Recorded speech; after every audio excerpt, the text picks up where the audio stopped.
Hey guys, hoping all is well with everyone. So in this video we are going to be looking at our question of the day, and this one is around the 8th grade math level, more focused on the geometry branch of mathematics here.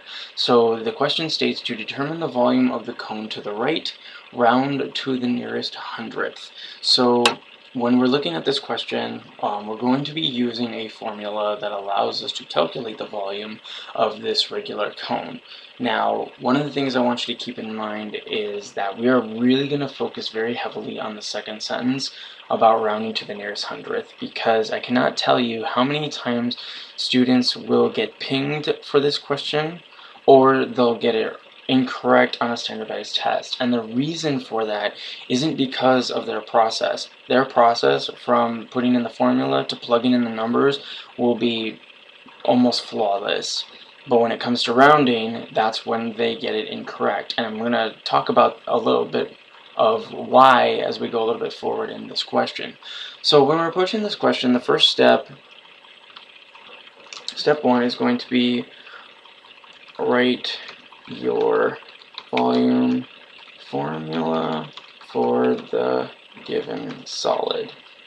Okay, so for this particular geometrical solid, the formula is going to be that the volume is going to be equal to pi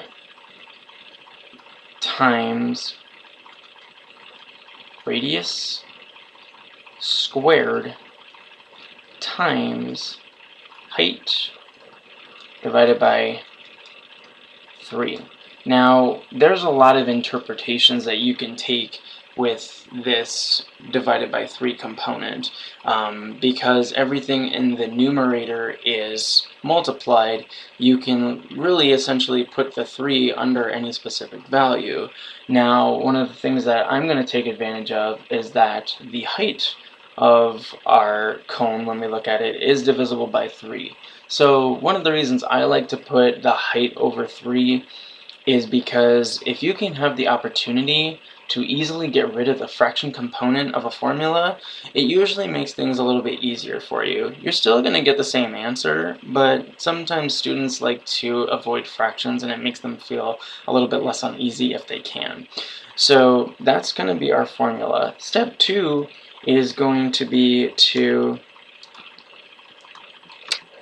identify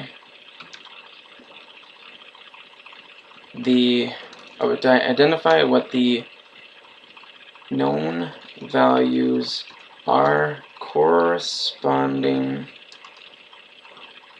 to the formula variables. So what that means is that in the figure to the right, I'm given 2 values, and we're going to identify what those are in relation to our formula here. So what we have here is we have a height of 6 inches. I'm going to label that H. And again, this is just like an identification step. This allows you to stay organized and be really good about the housekeeping. So then we have the circular base of the cone, which means that our radius is going to be this 3 right here. So remember, the relationship of the radius is half the diameter. So in this case, we are given the radius, but always be careful. If you're given the diameter, you have to represent the formula in terms of the radius. So you'd have to divide that diameter by 2. But here we're given the radius, so no worries there. Okay. So next, what we're going to do, now that we've identified all of the possible values to their variables, is step number 3 is going to be our substitution step.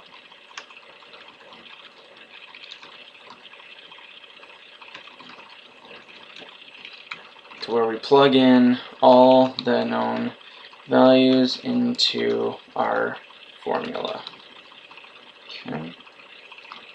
So here is where we start to be wanting to be really careful. So here's why.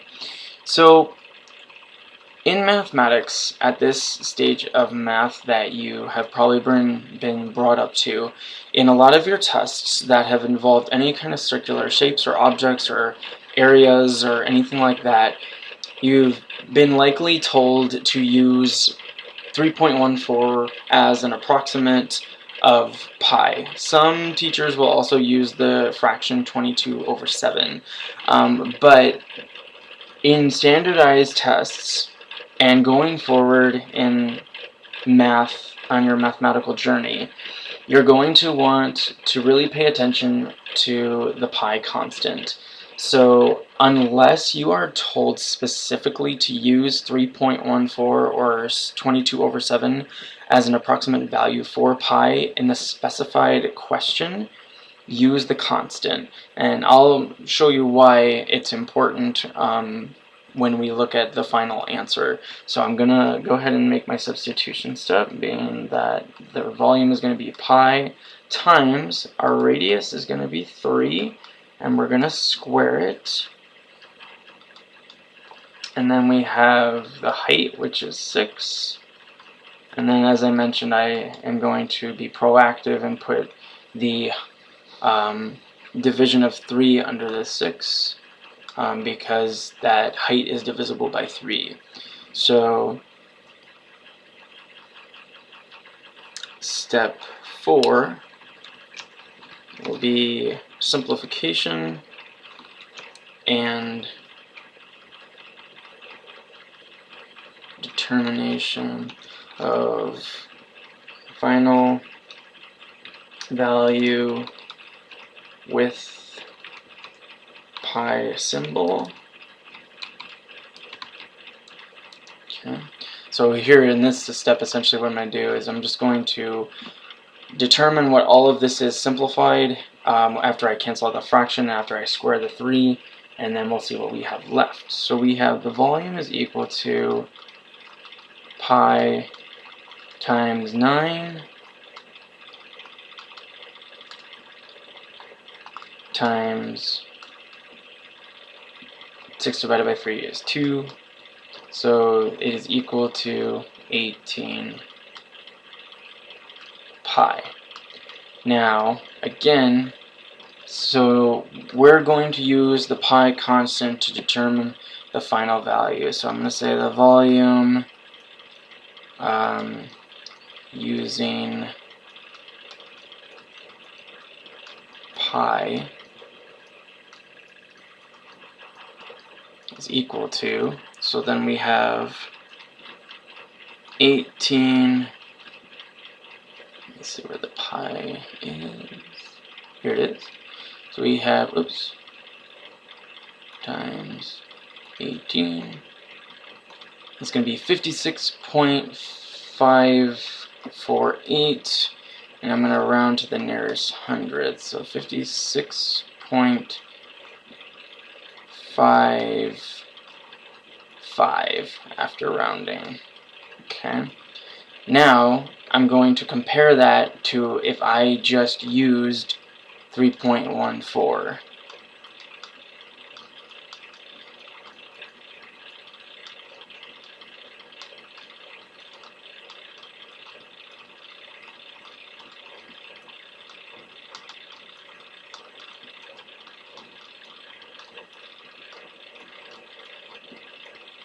So that's going to be equal to 18 times 3.14. It's going to be 56.52. And that's already to the 100th place. So, as you can see, even though they are extremely close, because we were asked to round to the nearest hundredth, they are significantly different, and those two answers will, well, obviously the correct answer using the pi constant will be there, but you will likely be also given the 3.14 approx, and it will be deemed incorrect because of that level of significant difference in detail. So again, going forward with these type of formulas that use pi, unless you're told to specifically use 3.14 or the approximate fraction of 22 over 7, it's imperative that you use the constant and just overall getting more and more comfortable with it. So remember, I don't want to bring anxiety or uneasiness. Just even though pi doesn't have an ending digit, it's an incredible number and it gives a lot of information, and it's nothing to really have anxieties about. It's just that you're going to be able to get a much more accurate answer, and you'll less likely be pinged or incorrect on relative questions to these. But I hope this helps you guys out. Again, our final answer will be that the volume... Oh, one more thing really quick. So remember that in volume, your units are going to be cubed.